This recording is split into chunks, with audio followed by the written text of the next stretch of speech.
Hello friends, మనం ఈరోజు class start చేసుకుందాం. ఈరోజు మన క్లాస్లో మన ఛానల్లో మనము ఇంజనీరింగ్ వర్క్షాప్ సంబంధించిన వైవా క్వశ్చన్స్ ఎలా వస్తాయి, క్వశ్చన్స్కి మీరు ఎలా ఆన్సర్ ఇవ్వాలనేది పాయింట్ టు పాయింట్ మనము డిస్కస్ చేసుకుందాం. సో ఇప్పుడు మనము క్లాస్ స్టార్ట్ చేసుకుందాం. మీరు ఇంకా మన ఛానల్ సబ్స్క్రైబ్ చేసుకోకపోతే వెంటనే సబ్స్క్రైబ్ చేసుకోండి, లైక్ చేయండి, షేర్ చేయండి. ఇప్పుడు మనము క్లాస్ స్టార్ట్ చేసుకుందాం. ఈ ఇంజనీరింగ్ వర్క్షాప్లో మీరు చాలా ట్రేడ్స్ పర్ఫామ్ చేసి ఉన్నారు. ఆ ట్రేడ్స్ మీద మీరు చాలా నాలెడ్జ్ గెయిన్ చేసుకున్నారు కదా. సో ఆ ట్రేడ్స్ సంబంధించిన చాలా క్వశ్చన్స్ మిమ్మల్ని అడుగుతారు మీ ఎగ్జామినర్, వైవా ఓరల్గా అడుగుతారు. సో దానికి మీరు ఆన్సర్స్ ఇవ్వాలి. ఆ ఆన్సర్స్ బేస్ చేసుకొని మీకు ల్యాబ్ మార్క్స్ అనేది అవార్డ్ చేస్తారు.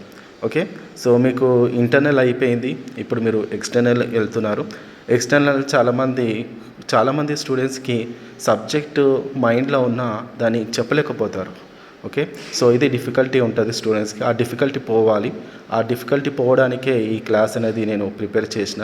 సో ఆ సబ్జెక్టు మీకు మైండ్లో ఉంటుంది, కానీ మీరు ట్రై చేయాలి చెప్పడానికి in the form of some examples కానీ, in the form of some writings, in the form of some మీరు చూసిన ఏదైనా లైవ్ ఎగ్జాంపుల్ కానీ అట్లా మీరు ఎక్స్ప్లెయిన్ చేస్తే మీకు మంచి మార్క్స్ వచ్చేస్తాయి. సో ఇంజనీరింగ్ వర్క్షాప్లో మీరు గుర్తుపెట్టుకోవాల్సింది వైవా క్వశ్చన్. సో ఈరోజు క్యాస్టింగ్ అంటే వెల్డింగ్ కానీ, ఈ క్యాస్టింగ్ సంబంధించినది కానీ, ఈ ప్యాటర్న్ మేకింగ్ కానీ, ఈ మౌల్డ్ ప్రిపరేషన్ కానీ, సో దాని మీద కొన్ని క్వశ్చన్స్ ప్రిపేర్ చేశాను. సో మీరు కొంచెం చూడండి, మీకు అర్థమవుతుంది. సో మీకు ఈజీగా ఇటువంటి క్లాసెస్ మీకు చాలా హెల్ప్ఫుల్ ఉంటుంది ఈ వైవా క్వశ్చన్స్కి. సో ఫస్ట్ ఏదైనా క్వశ్చన్ మీకు అడిగారనుకో, ప్యాటర్న్స్ గురించి అడిగితే ప్యాటర్న్ అంటే ఏంటిది, ఎన్ని టైప్స్ ఆఫ్ ప్యాటర్న్స్ ఉన్నాయంటే మీరు చెప్పుకోవచ్చు. Single piece pattern, split pattern, loose piece pattern, match plate pattern, అట్లా చెప్పాలి answer. Next function of core అంటే ఏంటిది. కోర్ అనేది is a shape made of sand, metal or other materials that is placed inside the mold to create holes, cavities.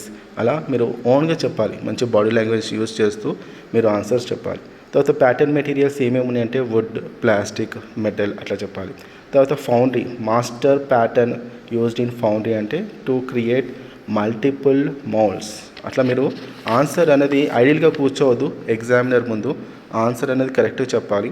తర్వాత define welding అంటే చెప్పవచ్చు మీరు own స్టైల్గా. Fabrication, welding is a fabrication process that joins two or more metals, అట్లా మీరు చెప్పాలి by application of heat, pressure or both. తర్వాత electrode గురించి అడగవచ్చు. ఎలక్ట్రోడ్ అంటే ఏంటి, an electrode that makes physical contact with the work piece. తర్వాత filler rods, ఇవన్నీ